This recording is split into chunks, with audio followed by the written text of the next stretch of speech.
আসসালামু আলাইকুম। আজকে শেয়ার করব আলু দিয়ে মুরগির মাংসের খুবই কমন একটা রেসিপি। এই রান্নাটা কম বেশি আমাদের সবার বাসায় হয়, বিশেষ করে ছুটির দিনে। তো আপনারা বুঝতেই পেরেছেন আজকে আলু দিয়ে মুরগির মাংসের ঝোল রান্না করব। এর জন্য শুরুতেই চুলায় একটা প্যান বসিয়ে পরিমাণ মতো তেল দিয়ে দিলাম। তো এখানে আমি সরিষার তেল দিয়েছি। তো তেলটা গরম হওয়ার পর এখানে দিয়ে দিলাম কেটে ধুয়ে রাখা আলুর পিসগুলো। তো আলুগুলোর পানিটা খুব ভালোভাবে ঝরিয়ে নিয়েছিলাম, না হলে কিন্তু তেলের মধ্যে দিলে ছিটে বেশি। তো এরপর এখানে অল্প একটু লবণ দিয়ে দিলাম। এরপর আলুগুলোকে নেড়েচেড়ে ভেজে নিচ্ছি। তো আলুগুলোকে একটু লালচে লালচে করে ভেজে নিব। আর আলু ভেজে রান্না করলে কিন্তু তরকারিটা খেতেও ভালো লাগে। তো আলুগুলো ভাজা হয়ে গেলে প্যান থেকে উঠিয়ে নিয়েছি। এরপর এই তেলের মধ্যেই 1 কাপ পরিমাণ পেঁয়াজের কুচি দিয়ে দিলাম। তো পেঁয়াজ কুচিটাকে একটু নেড়েচেড়ে হালকা করে ভেজে নিব। পেঁয়াজ কুচিটা হালকা ভাজা ভাজা হওয়ার পর এখন কিছু গোটা গরম মশলা দিয়ে দিব। তো গোটা গরম মশলার মধ্যে এখানে আমি এলাচি, দারচিনি, তেজপাতা, কয়েকটা লং ও কয়েকটা গোলমরিচ নিয়েছি। গোটা গরম মশলাটা দিয়ে আবারও খুব ভালো করে নেড়েচেড়ে ভেজে নিচ্ছি। এরপর এখানে হাফ চামচ পরিমাণ আদা বাটা, হাফ চামচ পরিমাণ রসুন বাটা দিয়ে দিচ্ছি।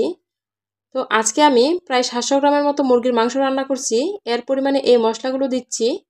আদা রসুনটা দিয়ে তেলের মধ্যে একটু নেড়েচেড়ে ভেজে নিয়েছি আদা রসুনের কাঁচা গন্ধটা দূর করার জন্য। এরপর 1 কাপ পরিমাণ পানি দিয়ে দিলাম। তো পানিটা দিয়ে সবগুলো একটু নেড়েচেড়ে মিশিয়ে নিচ্ছি। এরপর দিয়ে দিচ্ছি শুকনা মশলাগুলো। প্রথমেই দিয়ে দিলাম হাফ চামচ পরিমাণ হলুদের গুঁড়া, 2 চামচ পরিমাণ শুকনা মরিচের গুঁড়া, 1 চামচ পরিমাণ ধনিয়ার গুঁড়া, 1 চামচ পরিমাণ জিরার গুঁড়া। এরপর দিয়ে দিচ্ছি স্বাদমতো লবণ। তো সবগুলো শুকনা মশলা দেওয়া হয়ে গেলে খুব ভালো করে নেড়েচেড়ে মিশিয়ে নিচ্ছি।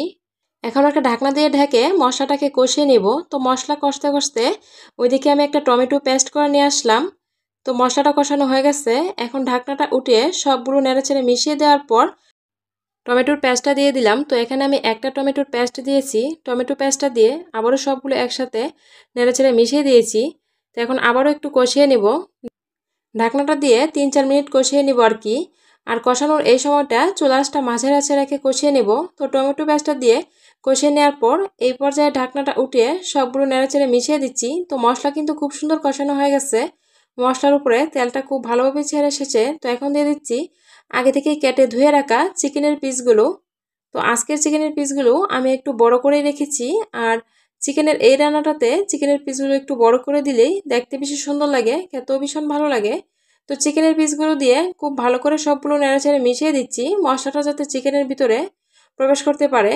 এরপর আবারও ঢাকনাটা দিয়ে ঢেকে 4-5 মিনিট রান্না করে নিলাম। তো 4-5 মিনিট চিকেনটাকে কষিয়ে নেওয়ার পর ঢাকনাটা উঠিয়ে সবগুলো খুব ভালো করে নেড়েচেড়ে মিশিয়ে দিচ্ছি।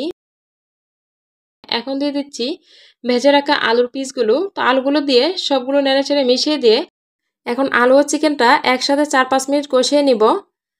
আবার ঢাকনাটা দিয়ে ঢেকে 4-5 মিনিট কষিয়ে নিলাম। তো এই পর্যায়ে ঢাকনাটা উঠিয়ে সবগুলো একসাথে খুব ভালো করে নেড়েচেড়ে মিশিয়ে দিচ্ছি।